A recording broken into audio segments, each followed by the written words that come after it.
आताची सर्वात मोठी न्यूज, खरी शिवसेना कोणाची? सुप्रीम कोर्टा अगोदर जनतेच्या न्यायालयात काय फैसला? राज्याच्या राजकारणात गेल्या 5 वर्षात मोठा उलटफेर दिसला। 2019 रोजी महाविकास आघाडी तर नंतर शिवसेना आणि राष्ट्रवादीच्या फुटीनंतर महायुतीचे सरकार अस्तित्वात आले। शिवसेनेत मोठी फूट पडल्याने राजकारण हादरले। भाजपने ऑपरेशन लोटस राबवल्याचा आरोप महाविकास आघाडीने केला। त्यानंतर पहिल्यांदा दोन्ही गट लोकसभेत आमने-सामने आले। दोन्ही गटांनी लोकसभेत निकाराचा लढा दिला। आता विधानसभेतही अनेक जागांवर शिंदे सेना आणि उद्धव सेनेत थेट सामना रंगला आहे। एक्झिट पोलनुसार जनतेच्या न्यायालयात कोणत्या शिवसेनेला अधिक पसंती मिळाली आहे? विधानसभा निवडणुकीत उद्धव ठाकरे गटाने महाविकास आघाडीत 95 जागांवर उमेदवार उभे केले होते, तर शिवसेनेच्या एकनाथ शिंदे गटाने 81 जागांवर निवडणूक लढवली। विविध एक्झिट पोलमध्ये शिंदे सेनेच्या पारड्यात अधिक जागा टाकण्यात आल्या आहेत, तर उद्धव ठाकरे गटाला पण तुल्यबळात कमी जागा देण्यात आलेल्या नाहीत। या अंदाजानुसार या दोन्ही गटात मोठा फरक नाही।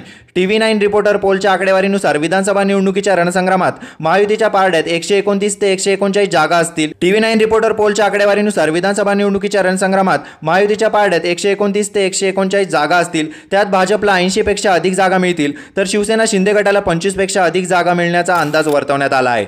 यात अजित पवार गट 23 पेक्षा अधिक जागा मिळतील असा अंदाज आहे। महाविकास आघाडीला या पोलमध्ये 136 ते 145 जागा मिळतील असा अंदाज आहे। यामध्ये काँग्रेसला 50 पेक्षा अधिक जागा मिळतील, ठाकरे गटाला 44 पेक्षा अधिक जागा मिळतील असा अंदाज आहे। शरद पवार गट 42 पेक्षा अधिक जागांवर आघाडी होईल असे दिसत आहे। या अंदाजानुसार शिंदे गटापेक्षा उद्धव ठाकरे गटाने अधिक जागांवर झेप घेतल्याचे दिसून येते। अशाच नवनवीन व्हिडिओ बघण्यासाठी आपल्या चॅनलला लाईक आणि सबस्क्राइब करायला विसरू नका।